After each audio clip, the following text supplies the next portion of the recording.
Hello students, this is Sunil sir from Sardana Tutorials. Welcome to all my students. चलिए continue करते हैं अपने discussion को। और जैसे कि आप देख पा रहे हैं आपके सामने क्वेश्चन लिखा हुआ है और क्वेश्चन क्या है, find the area of shaded portion. छायांकित भाग का क्षेत्रफल क्या होगा। एक बहुत बढ़िया सा फिगर बनाया गया है और इसमें आप क्लियरली देख पा रहे हो कि ये एक स्क्वायर बना है जिसकी ये साइड और ये साइड सभी साइड्स 14 सेंटीमीटर हैं और इसमें इस पार्ट को शेडेड किया गया है ना।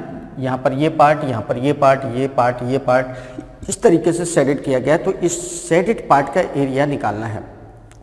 जितना है बस उतना आपके सामने ये दिया गया, इसके अलावा कुछ भी नहीं दिया गया है। अब आपको समझना है कि शेडेड पार्ट का छायांकित भाग का एरिया कैसे निकाल पाएंगे वो देखना है।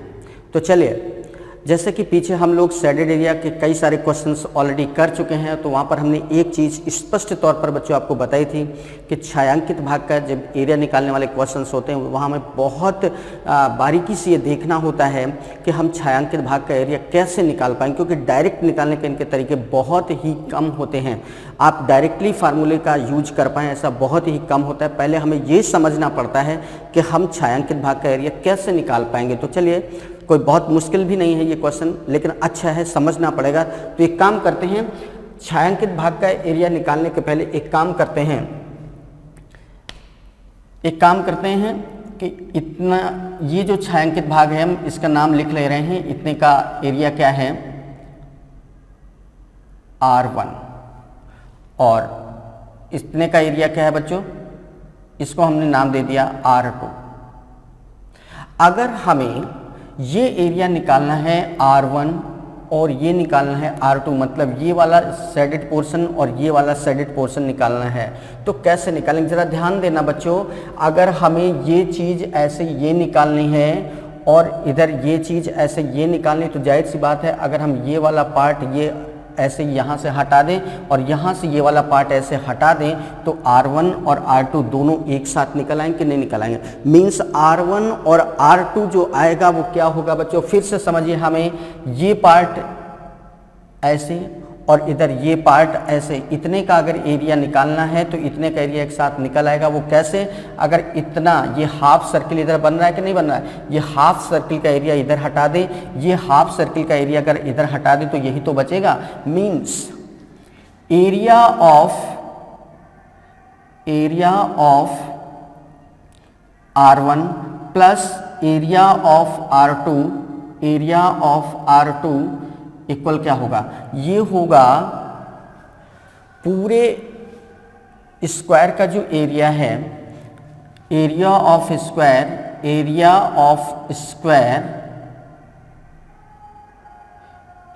स्क्वायर इसका नाम लिख लेते हैं A B C and D। Area of square ABCD minus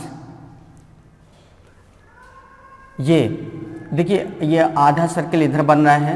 ये अगर इसके सेंटर को हम O ले लेते हैं, ये इसका सेंटर है, ये O है, तो ये हाफ सर्किल क्या बनेगा BOC और इधर ये हाफ सर्किल क्या बनेगा AOC। ये सेंटर हम O कंसीडर कर ले रहे हैं, ठीक है ना।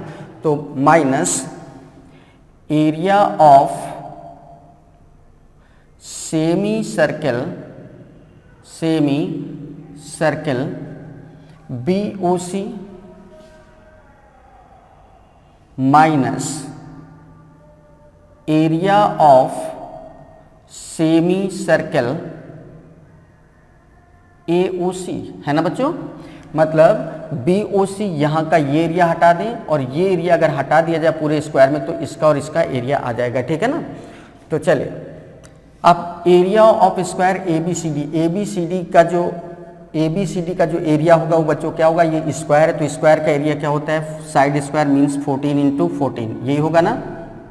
Minus area of semi circle BOC, ये अर्धवृत्त है, सेमी सर्कल है, ये सेमी सर्कल है, आधा वृत्त है, और इस आधे वृत्त की जो त्रिज्या होगी, देखिए ये आधा वृत्त है तो ये वृत्त का ये जो स्क्वायर की साइड है 14 सेंटीमीटर, ये इस सर्किल का क्या बनेगा, डायमीटर बन रहा है, तो डायमीटर 14 है तो रेडियस क्या होगी 7 सेंटीमीटर।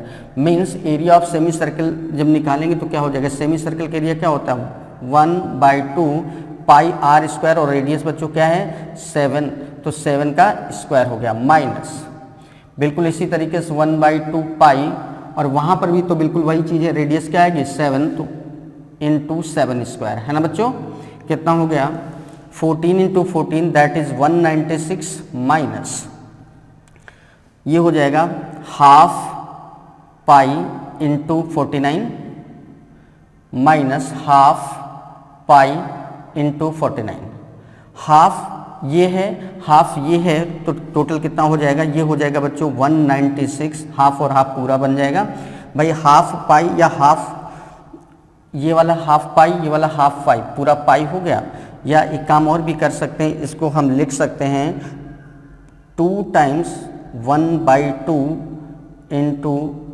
पाई इंटू 49 लिख सकते हैं ना भाई, 2 टाइम्स है जितना ये है उतना ये, अब ये 2 से बच्चों ये 2 क्या हो गया कैंसिल, कितना हो जाएगा 196 माइनस पाई की वैल्यू रख देंगे 22/7 इंटू 49, ये होगा 7 7 जा 49, ये हो जाएगा 22 7 जा 154 तो 196 माइनस 154 कितना हो जाएगा 6 4 2 19 15 4, इसका डिफरेंस कितना आएगा 42 सेंटीमीटर स्क्वायर, मीन्स ये R1 का और ये R2 का जो एरिया आएगा बच्चों वो कितना आ गया 42 सेंटीमीटर स्क्वायर आ गया, आया ना। चलिए अब ध्यान दो, इसी तरीके से बच्चों अगर हम इतने का एरिया कंसीडर कर लें R3 का और इसके एरिया को नाम देते हैं R4, तो बिल्कुल उसी तरीके से area of then in the same way बिल्कुल उसी तरीके से area of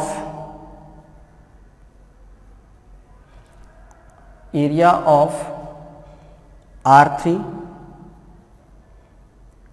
and area of R4 and area of R4 है ना, इन दोनों का जो एरिया होगा ये कैसे निकालेंगे, देखिए अगर हमको ये निकालना है और ये निकालना है तो जाहिर सी बात है आपकी बार ये वाला सर्किल ऊपर की तरफ हटा दो, ये वाला नीचे की तरफ सर्किल हटा दो, तो बिल्कुल ये वाला सर्किल ऐसे हटा दोगे, ये वाला सर्किल ऐसे हटा दोगे तो इतने का एरिया आ जाएगा बिल्कुल उसी तरीके से। और ये सारे डेटा आप देख पा रहे हैं कि इस इधर के सर्किल में इधर के सर्किल में भी तो सेम डेटा आ रहे हैं, वही 14 यहाँ पे भी है और बिल्कुल सेम मैनर में सब कुछ ड्रॉ किया गया और इसी तरीके से बिल्कुल कैलकुलेशन होगा, तो इसका भी एरिया कितना आ जाएगा बच्चों 42 सेंटीमीटर स्क्वायर आएगा, बिल्कुल एग्जैक्टली उतना ही आएगा। Then area of shaded portion, then area of shaded portion R1 plus R2 plus R3 plus R4 जितना भी पार्ट शेडेड किया गया था, means R1 R2 R3 R4 shaded area सब टोटल कितना आ जाएगा, R1 प्लस R2 का शेडेड पोर्शन का एरिया कितना आ रहा है 42 प्लस 42 कितना हो जाएगा बच्चों 84 सेंटीमीटर स्क्वायर।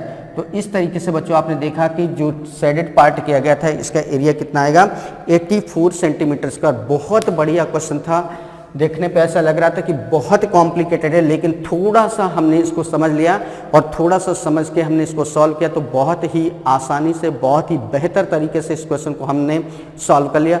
रियली बहुत अच्छा क्वेश्चन था बच्चों, बहुत ही ज़बरदस्त क्वेश्चन था और ज़बरदस्त तरीका भी हमने यहाँ पर एक्सप्लेन किया इसको सॉल्व करने का। एक बार फिर से देखिएगा, फिर से समझिए, हमने बस केवल ये किया कि ये जो शेडेड किया गया था इसको हमने रीजन, आर का मतलब रीजन से है, बस रीजन मतलब क्षेत्र, इतने क्षेत्र का एरिया का नाम हमने क्या दे दिया R1, इतने का नाम हमने क्या दे दिया है R2, ठीक है ना।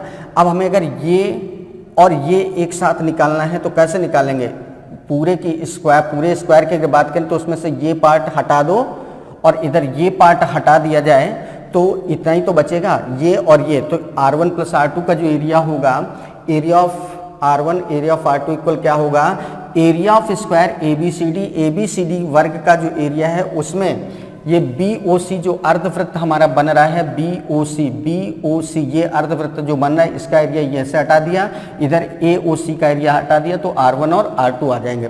तो वही लिखा है एरिया ऑफ स्क्वायर ABCD वर्ग का जो एरिया है उसमें क्या कर देंगे, area of semi circle BOC ये माइनस कर देंगे और क्या माइनस कर देंगे, area of semi circle AOC। अब ABCD जो वर्ग है उसका एरिया क्या हो जाएगा बच्चों, उसका एरिया हो जाएगा, साइड स्क्वायर होता है तो 14 into 14 minus area of semi circle BOC जो सेमी सर्कल अर्धवृत्त है, तो आप देख रहे हैं जो वर्ग की भुजा है 14 वही इस अर्धवृत्त का व्यास है, तो व्यास अगर 14 है तो रेडियस क्या होगी 7, तो हाफ पाई आर स्क्वायर, आधे सर्कल के area half pi R square, तो हाफ पाई इंटू आर मतलब 7, रेडियस क्या है 7 का स्क्वायर। इसी तरीके से सेमी सर्कल जो अर्धवृत्त AOC है उसका भी एरिया क्या होगा, हाफ पाई इंटू 7 स्क्वायर। और इस तरीके से बच्चों इसको सॉल्व करेंगे तो R1 और R2 का जो एरिया एक साथ निकल के आएगा वो कितना आ जाएगा, 42 सेंटीमीटर स्क्वायर। इसी तरीके से अब हमने यहाँ पर इसको, इस रीजन को, इस क्षेत्र को नाम दे दिया R3, इसको नाम दे दिया R4।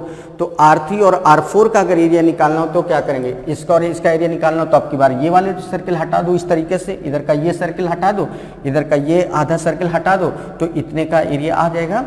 तो पूरे वर्ग की बात करें उसमें से आधा सर्किल अगर आप ये इधर हटा दो, इधर का ये आधा सर्किल हटा दो, तो कितने का एरिया आ जाएगा, R3 और R4। और ये भी एग्जैक्टली उसी तरीके से सॉल्व करेंगे, सब कुछ तो डेटा सेम है, सारा कुछ सिमिलरिटी है, लेफ्ट राइट और ऊपर नीचे में सब कुछ सिमिलरिटी, तो उसी तरीके से अगर सेम तरीके से सॉल्व करेंगे तो उसका भी एरिया क्या आ जाएगा 42 सेंटीमीटर स्क्वायर। तो इस तरीके से इस पूरे फिगर में जो पूरा का पूरा छायांकित भाग था मीन्स R1 प्लस R2 और R3 और R4, तो R1 और R2 कितना आ रहे हैं 42, इसी तरीके से R3 और R4 टोटल कितना आ रहा है बच्चों, वो भी 42 आ रहा है। सभी को ऐड कर देंगे तो पूरे फिगर में जो छायांकित भाग शो किया गया था उसका एरिया क्या हो जाएगा 42 plus 42 that is 84 centimetre square. तो देखा बच्चों आपने कितना बेहतरीन, कितना जबरदस्त क्वेश्चन आप लोगों ने सॉल्व किया, और उम्मीद करते हैं पूरा का पूरा इस क्वेश्चन को आप लोगों ने एंजॉय किया, जरा सा भी डाउट नहीं रहा होगा। और आप मन में ये बात आपके जरूर आ रही होगी कि सर इतना कॉम्प्लिकेटेड फिगर था, हम तो सोच ही नहीं पा रहे थे कि कैसे होगा, लेकिन जब हमने सॉल्व किया तो इतनी आसानी से, इतना कम वर्किंग में, कितने कम टाइम में इतना कॉम्प्लिकेटेड क्वेश्चन हमने सॉल्व कर लिया।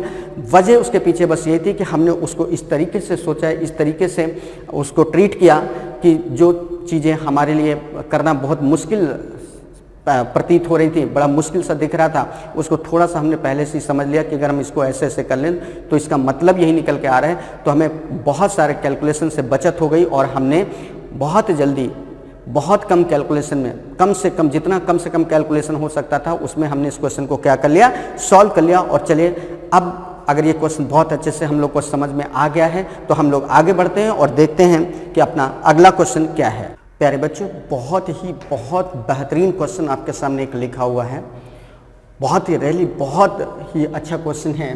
समझने का प्रयास करें, पहले क्वेश्चन समझ में आ जाएगा तो काफ़ी हद तक हमें इसको सॉल्व करने में हेल्प मिलेगी। तो पहले क्वेश्चन को बहुत अच्छे से समझ लिया जाए। क्वेश्चन क्या है, a sphere of radius r is inscribed in a right circular cone.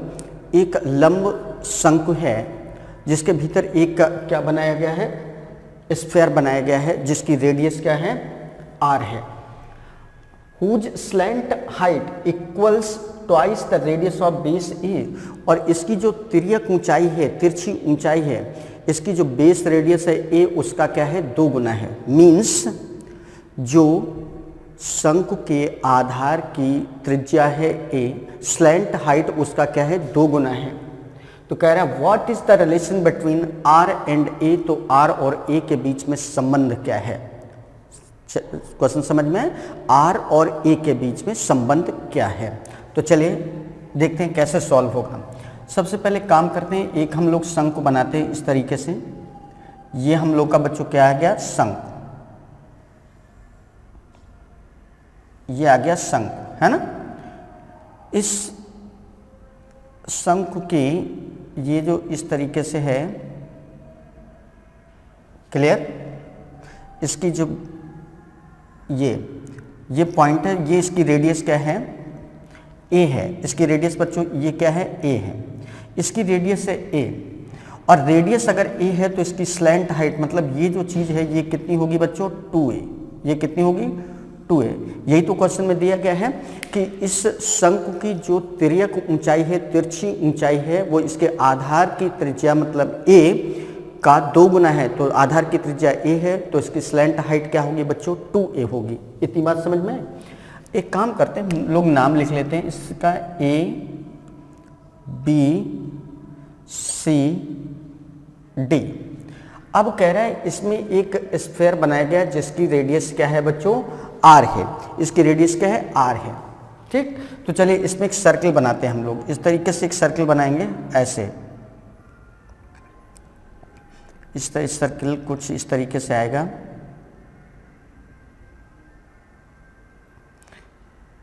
Circle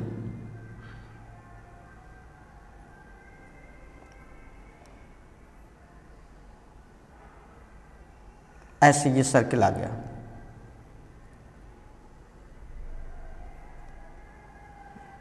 ये गोला आ गया आपका, ये है ना। ये जो गोला आ गया ये यहाँ पर ऐसे टच कर रहा है। तो चलिए एक काम करते हैं, इस गोले पर, ये जो गोला हमारा बना है इसका सेंटर अगर ये है तो इससे हम इस साइड से इस पर क्या डाल देंगे, लंब ऐसे डाल देंगे। मतलब ये एंगल हमारा क्या होगा, 90 डिग्री। इसी तरीके से इस पर भी ऐसे इस साइड पर ये लंब, ये भी एंगल क्या होगा हमारा 90 डिग्री होगा ना। एक शंकु के भीतर हमने अभी तक क्या काम किया है, एक गोला बना लिया है और उस गोले, इस तरीके से ये गोला ऐसे बनेगा, ठीक है ना, ऐसे बना लिया। ये यहाँ पे टच करता हुआ ऐसे गोला बन रहा है और इसकी साइड से ये हमने क्या डाल लिया, इस पर लंब डाल लिया है, ठीक है ना। चलिए, और इस गोले की रेडियस बच्चों क्या है, r है। इस गोले की रेडियस क्या है, r। मीन्स अगर ये इसका सेंटर O है तो ये चीज़ क्या है बच्चों, r है। और इस गोले की सभी रेडियस क्या होती है, सेम होती है। अगर ये r है तो ये भी क्या होगी, r, और ये भी क्या होगी, r होगी। ठीक है, इन पॉइंट के नाम और लिख लो। दिस पॉइंट इज E, ये पॉइंट है बच्चों आपका E, और ये पॉइंट है F। इस पॉइंट का नाम हम लोग क्या लिख लेंगे, E पॉइंट है, और ये पॉइंट है आपका F पॉइंट है। क्लियर है ना। इस तरीके से ऐसे कर लिया। तो बच्चों पहले ये बताओ कि फिगर समझ में आ रहा है कि नहीं आ रहा है। फिगर बहुत अच्छे से क्लियर हो गया, इतनी सारी चीज़ें हमने यहाँ पर ड्रॉ कर ली। एक चीज़ फिर से बता दें, अगर ये इस गोले की रेडियस r है तो ये भी क्या होगी, रेडियस r होगी। ये भी क्या होगी, गोले की रेडियस r होगी, क्योंकि गोले की जो जितनी भी रेडियस होंगी वो सब सेम होंगी। तो ये r है तो ये भी r होगी, तो ये भी क्या होगी, r होगी। चलिए अब बात करते हैं, यहाँ पर सॉल्व करते हैं। ये बच्चों, ये आपका जो हाइट है, मींस यहाँ पर ये जो एंगल बनेगा ये क्या बनेगा, 90 डिग्री का एंगल बनेगा। कितना बनेगा, 90 डिग्री का। और जब ये राइट एंगल बन रहा है तो पाइथागोरस थ्योरम के अकॉर्डिंग AB का स्क्वायर इक्वल क्या होगा, AB का स्क्वायर मींस इसका स्क्वायर इक्वल होगा इसका स्क्वायर प्लस इसका square, means BD square plus AD square होगा ना बच्चों। चलिए अब AB हमारा क्या है बच्चों, 2A, तो 2A का क्या कर दिया square, 2A square equal BD, ये A है तो ये भी बच्चों क्या होगा A, तो A का स्क्वायर हो गया प्लस AD स्क्वायर, है ना। तो ये हो जाएगा आपका 4A square equal A square plus AD square. तो AD स्क्वायर की वैल्यू क्या आ जाएगी, AD स्क्वायर इक्वल आ जाएगा हमारा 4A square minus A square means 3A square. तो AD की वैल्यू बच्चों क्या आ जाएगी, AD की वैल्यू आ जाएगी A स्क्वायर का रूट A और 3 का रूट 3। तो AD इक्वल 3A रूट 3 आ गया। हमें एक चीज़ तो पता चल गई कि जो AD है हमारा, मीन्स यहाँ से यहाँ तक AD जो है वो कितना है, A रूट 3। बच्चों AD हमारा कितना निकल आया है, A रूट 3। अब देखिए AD हमारा यहाँ से यहाँ तक क्या है, A रूट 3, जिसमें से ये चीज़ हमको पता है R है। तो अगर हम AO आपसे पूछे तो AO कितना होगा, देन AO बच्चों कितना होगा, AD में हम किसको माइनस कर देंगे, AD, मतलब इस पूरे में हम किसको माइनस कर देंगे, इतना माइनस कर देंगे OD, AD minus OD minus कर देंगे। तो AO हमारा कितना आ जाएगा, AD कितना आ रहा है, A रूट 3 माइनस OD कितना है R। तो A रूट 3 माइनस R, ये AO की वैल्यू आ गई। किसकी वैल्यू आ गई, AO की वैल्यू आ गई। अब जरा देखना, अगर इस राइट एंगल ट्रायंगल में हम साइन थीटा का यूज करें तो साइन थीटा इक्वल क्या होता है, लंब बटे कर्ण होता है। तो 90 डिग्री ये है तो ये क्या हो गया बच्चों, कर्ण हो गया। ये क्या हो गया, लंब। अगर इस थीटा एंगल की हम बात करें, ये एंगल अगर अब थीटा है तो इस थीटा एंगल की बात करें तो थीटा जो एंगल है कोण के सामने की जो साइड होती है उसको लंब बोलते हैं। तो ये B D upon A B होगा, B D upon A B.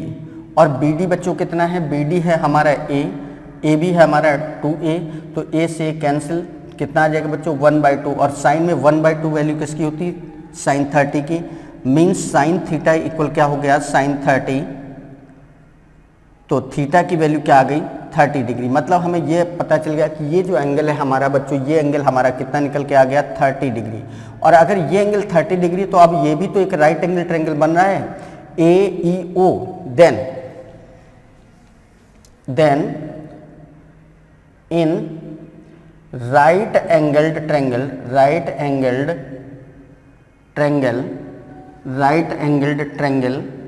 किस में बात कर रहे हैं, AEO। इस राइट एंगल ट्रायंगल में AEO क्या हो जाएगा बच्चों, फिर से वही काम करते हैं। ये हमको पता है साइन, ये 30 आ चुका है तो साइन 30 इक्वल क्या हो जाएगा, साइन 30 इक्वल हो जाएगा 30 डिग्री इक्वल लंब बटे कर्ण। लंब क्या है बच्चों, OE है, और कर्ण इसका क्या है ये, क्योंकि ये लंब हो गया, कोण के सामने की भुजा ये लंब हो गई, और इसका कर्ण 90 डिग्री के जस्ट अपोजिट की साइड को कर्ण बोलते हैं। तो AO हमारा क्या हो जाएगा, कर्ण हो जाएगा। ये राइट एंगल ट्रायंगल ले रहे हैं बच्चों, ध्यान से देखना, ये समकोण त्रिभुज लिया जा रहा है तो इसमें 90 डिग्री के जस्ट सामने की साइड ये है, तो इसको AO को हम क्या बोलेंगे, कर्ण बोलेंगे।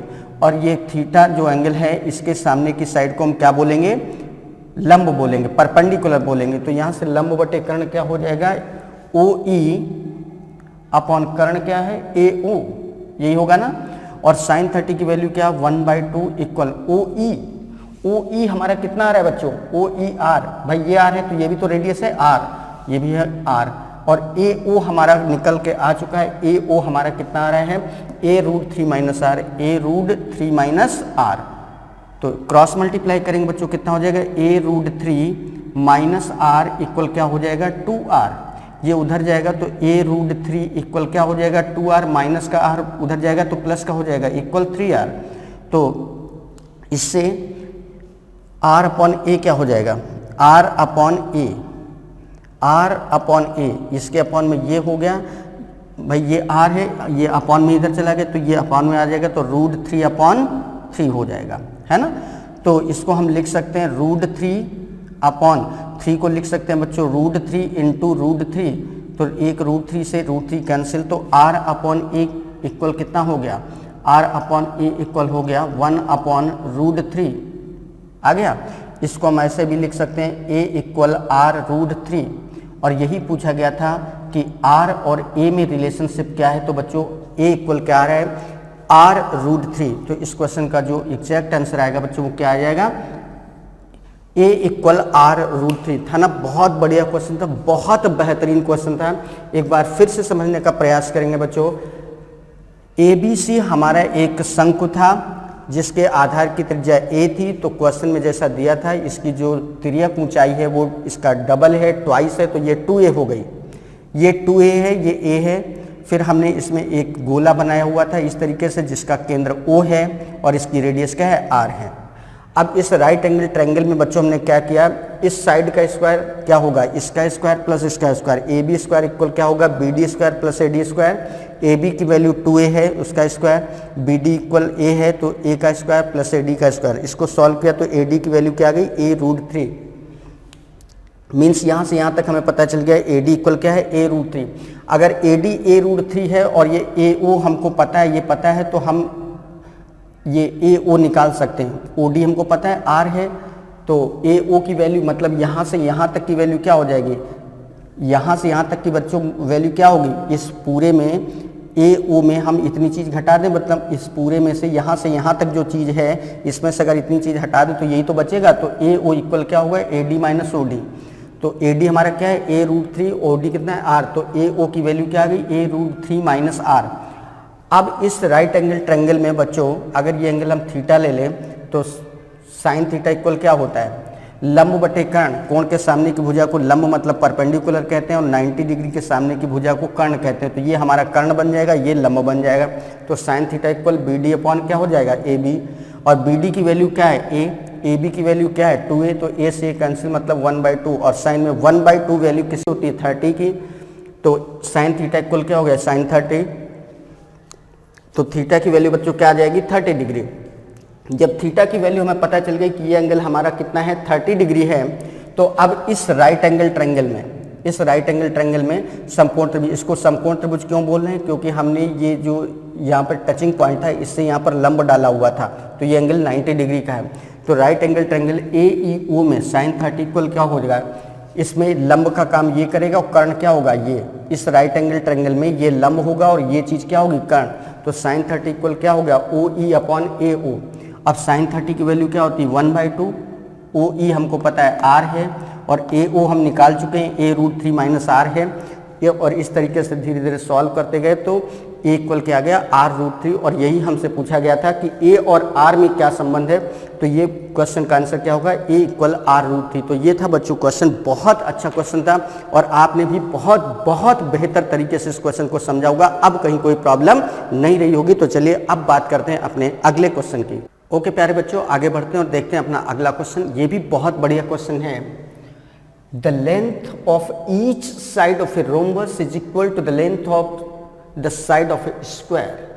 कह रहा है कि एक सम चतुर्भुज की जो प्रत्येक भुजा है वो एक वर्ग की भुजा के क्या है, ठीक बराबर है। एक सम चतुर्भुज की जो प्रत्येक भुजा है वो वर्ग की भुजा के क्या है, बराबर है।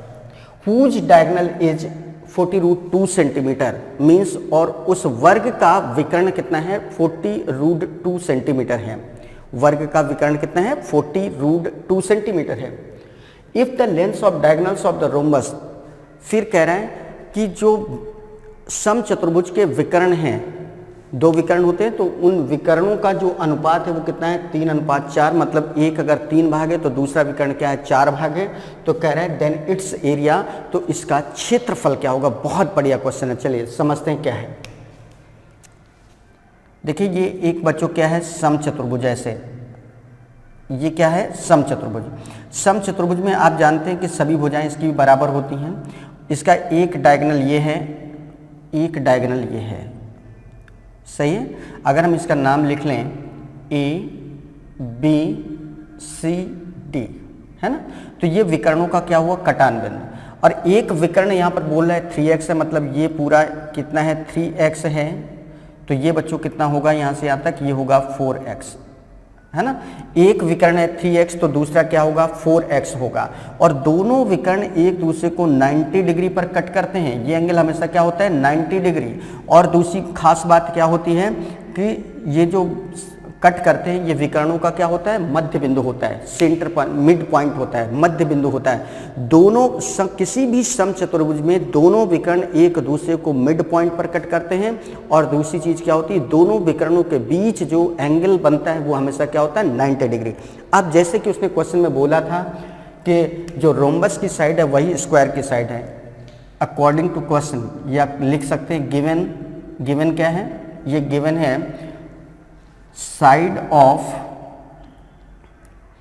Square is equal to side of rhombus, side of rhombus, है ना। जो स्क्वायर की साइड है वही रोम्बस की साइड है, मतलब जो वर्ग की भुजा है वही क्या है, सम चतुर्भुज की भुजा है। इसके बाद उसने एक चीज और बोली थी कि वर्ग का विकर्ण क्या है, 40√2 है।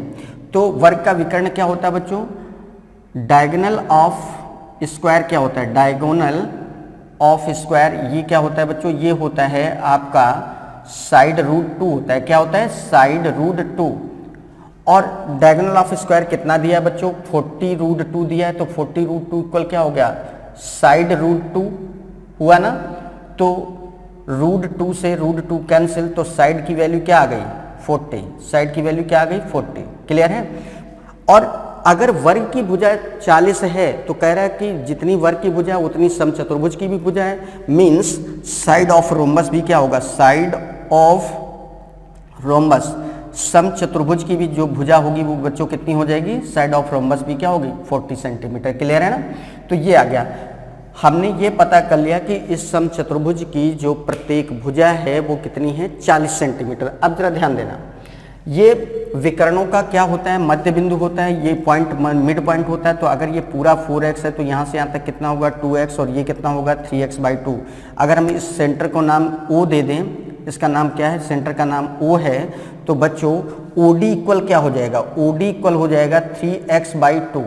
भाई पूरा कितना है 3x, तो ये OD मतलब यहाँ से यहाँ तक कितना हो जाएगा 3x/2। इसी तरीके से AO कितना हो जाएगा, ये 4x है तो 4x का आधा 2x, मतलब AO इक्वल क्या हो जाएगा बच्चों, AO इक्वल हो जाएगा 4x का आधा मीन्स 2x। अब हमको ये पता है कि ये 2x है, ये पता है 3x/2, और ये समकोण त्रिभुज बन रहा है कि नहीं। तो इस समकोण त्रिभुज में पाइथागोरस थ्योरम से in triangle ADO, in triangle AOD भी लिख सकते हैं, इन ट्रायंगल AOD क्या हो जाएगा बच्चों, इसका स्क्वायर इक्वल हो जाएगा इसका स्क्वायर प्लस इसका स्क्वायर, मीन्स AD का स्क्वायर, AD स्क्वायर इक्वल क्या हो जाएगा, AO square plus OD square होगा ना बच्चों। देखो ये समकोण त्रिभुज है, इस समकोण त्रिभुज में पाइथागोरस थ्योरम के अनुसार ये इसका स्क्वायर इक्वल होगा इसका स्क्वायर प्लस इसका स्क्वायर। तो वही लिखा है AD square equal AO square plus OD square, और AO कितना है हमारा 2x। तो ये हो जाएगा बच्चों 2x का स्क्वायर, और OD हमारा कितना है 3x/2 इसका स्क्वायर। और जैसे कि क्वेश्चन ये AD क्या है, इस सम चतुर्भुज की भुजा है ना, और भुजा हम निकाल चुके हैं, ये कितना है, सम चतुर्भुज की भुजा कितनी है बच्चों 40 सेंटीमीटर। तो ये वैल्यू अगर हम यहाँ पर लिख दें तो ये क्या हो जाएगा 40 का स्क्वायर हो जाएगा कि नहीं हो जाएगा।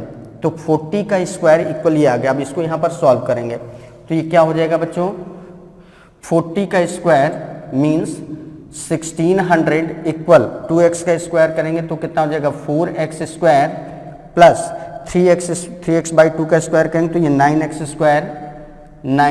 स्क्वायर अपॉन 2 का स्क्वायर 4, ये आ जाएगा। तो 4 4 जा 16x square plus 9x square upon कितना हो जाएगा 4 इक्वल 1600 हो जाएगा। अब इसको क्रॉस मल्टीप्लाई कर देंगे तो 16 4 जा 6400 इक्वल क्या हो जाएगा 16x square and 9x square 25x square. तो x स्क्वायर की वैल्यू बच्चों क्या आ जाएगी 25 से डिवाइड करेंगे तो 25 2 जा 50, कितना बचेगा 14, तो 140 हो गया। तो 25 5 जा 125 एंड 6, एक्स स्क्वायर की वैल्यू 256, तो x की वैल्यू इसका स्क्वायर रूट लेंगे 16। और अगर x की वैल्यू 16 है बच्चों, x की वैल्यू क्या है 16 है, तो ये एक डायगोनल हमारा क्या था 4x, दूसरा डायगोनल क्या था 3x। देन डायगोनल्स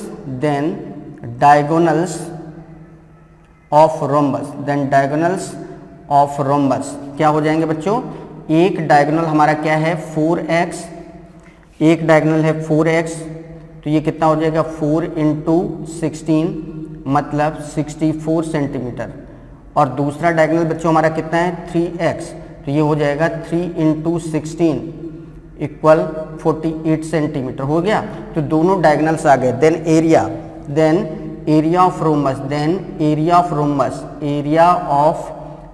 रोम्बस का एरिया क्या होता है 1/2 इंटू प्रोडक्ट ऑफ डायगोनल्स, मतलब d1 इंटू d2 होता है ना, 1/2 इंटू एक विकर्ण इंटू दूसरा विकर्ण, तो ये क्या हो जाएगा 1/2 इंटू एक विकर्ण आ रहा है 64 और एक विकर्ण बच्चों क्या आ रहा है 48। इसको सॉल्व कर लेंगे तो कितना आ जाएगा 2 से डिवाइड करेंगे तो ये आ जाएगा 32, इससे मल्टीप्लाई कर लेंगे तो कितना आ जाएगा बच्चों, ये आ जाएगा फाइनली कितना आ जाएगा बच्चों ये 32 इंटू 48। इसको सॉल्व करेंगे तो 48 2 जा 96 आ जाएगा, 96 मतलब 6 9 बचा, 48 3 जा 144 एंड 9 153, तो 1536 सेंटीमीटर स्क्वायर। ठीक है, तो इसका स्क्वायर करेंगे, इसका मल्टीप्लाई करेंगे तो इतना आ जाएगा 1536 सेंटीमीटर स्क्वायर। मीन्स इस सम चतुर्भुज का जो एरिया आ रहा है तो रिक्वायर्ड आंसर जो आएगा इस क्वेश्चन का आंसर बच्चों कितना आ जाएगा, आंसर होगा आपका 1536 सेंटीमीटर स्क्वायर। इस समचतुर्भुज का जो एरिया होगा वो कितना होगा, 1536 वर्ग सेंटीमीटर। तो इस तरीके से बच्चों देखो आपने किस तरीके से क्वेश्चन को सॉल्व किया है ना, बहुत बढ़िया ये क्वेश्चन था। ये भी बहुत, हर क्वेश्चन यहाँ पर आज जो भी चल रहे हैं बहुत एक से एक बेहतरीन क्वेश्चन चल रहे हैं, बहुत समझने वाले हैं, बहुत बारीकी से समझने वाले हैं, एक एक चीज़ पे बहुत आपको कॉन्सेंट्रेट करना है। एक बार फिर से समझिएगा, हमने सबसे पहले एक ये फिगर ड्रॉ किया जो कि कंडीशन के अकॉर्डिंग था कि ये जो समचतुर्भुज है जिसकी प्रत्येक भुजा एक वर्ग की भुजा के बराबर है। साइड ऑफ स्क्वायर मतलब वर्ग की भुजा इक्वल क्या है, समचतुर्भुज की भुजा। और इसके बाद दिया था वर्ग का जो विकर्ण है वो क्या है, 40√2। तो वर्ग का विकर्ण क्या होता है, वर्ग का विकर्ण होता है साइड √2। तो 40√2 इक्वल साइड √2, तो साइड की वैल्यू क्या आ गई 40, √2 से √2 कैंसिल, तो साइड की वैल्यू क्या आ गई 40। मतलब समचतुर्भुज की जो हमें भुजा पता चली वो कितनी आ गई, 40 सेंटीमीटर। अब इसके बाद कह रहा था इसके जो दो विकर्ण थे उनमें से अनुपात क्या था, 3:4। मतलब अगर एक विकर्ण हमारा 3x था तो दूसरा विकर्ण बच्चों हमारा कितना होगा 4x। समचतुर्भुज में दोनों विकर्ण एक दूसरे को मिड पॉइंट पर कट करते हैं और दोनों के बीच एंगल हमेशा क्या होता है 90 डिग्री। तो अगर हमारा एक विकर्ण पूरा 4x है तो मिड पॉइंट का मतलब आधे भाग की लंबाई क्या होगी 2x। इसी तरीके से एक विकर्ण की लंबाई 3x है तो मिड पॉइंट का मतलब आधे विकर्ण की लंबाई क्या होगी 3x/2। वही लिखा है यहाँ पर, जो OD हमारा ये है, ये पूरा विकर्ण 3x था तो आधा कितना होगा OD की लंबाई क्या हो जाएगी 3x/2 और AO हमारा क्या हो जाएगा 4x का आधा 2x। तो ये चीज़ निकल आई। अब ये हमारा क्या बन रहा है समकोण त्रिभुज। इस समकोण त्रिभुज में पाइथागोरस थ्योरम का यूज किया तो उसके अनुसार AD² इक्वल क्या हो जाएगा AO² प्लस OD²। और यहाँ पर इसकी वैल्यू रखी और इसको सॉल्व किया बच्चों, तो इस तरीके से हमारी जो x की वैल्यू आ गई, सॉल्व करते करते हमारी x की वैल्यू क्या आ गई 16। और अगर x की वैल्यू हमें पता चल गई कि 16 है तो जैसे कि दिया है कि एक विकर्ण हमारा क्या था 4x था, तो एक विकर्ण 4x है तो 4 × 16 मतलब 64 हो गया। और दूसरा विकर्ण हमारा बच्चों कितना था 3x, मतलब 3 × 16 कितना हो जाएगा 48 सेंटीमीटर। तो हमें इस समचतुर्भुज के दोनों विकर्ण पता चल गए। एक विकर्ण है कितना 64 सेंटीमीटर 64 सेंटीमीटर और दूसरा विकर्ण है 48 सेंटीमीटर। और पूछा गया था हमसे area, then area of rhombus समचतुर्भुज का एरिया क्या होता है 1/2 इंटू D1 इंटू D2, मतलब 1/2 इंटू एक विकर्ण इंटू दूसरा विकर्ण। D1 और D2 का मतलब क्या है विकर्णों से है, ये एक विकर्ण है ये दूसरा विकर्ण। 1/2 इंटू 64 इंटू 48 किया तो 2 से 64 को डिवाइड किया तो कितना आ गया 32 इंटू 48 करेंगे तो कितना आ जाएगा 1536 सेंटीमीटर स्क्वायर। और इस तरीके से इस समचतुर्भुज का जो एरिया आएगा, क्षेत्रफल आएगा, वो कितना आ जाएगा 1536 वर्ग सेंटीमीटर। ये था क्वेश्चन बच्चों। तो देख रहे हैं आप किस तरीके से यहाँ पर ट्विस्ट करके क्वेश्चन में दिया जाता है और किस तरीके से हम लोग उसको सॉल्व करते हैं। तो चलिए अब आगे बढ़ते हैं, क्योंकि अब इस क्वेश्चन को बहुत अच्छे से आप समझ चुके हैं, क्योंकि एक बार तो पूरा हमने विधिवत इसको एक्सप्लेन किया था, दोबारा भी हमने इसको एक बार डिस्क्राइब कर दिया है, तो अब कहीं कोई प्रॉब्लम नहीं रही होगी। तो चलिए अब बढ़ चलते हैं अपने अगले क्वेश्चन पर और देखते हैं अपना अगला क्वेश्चन क्या है।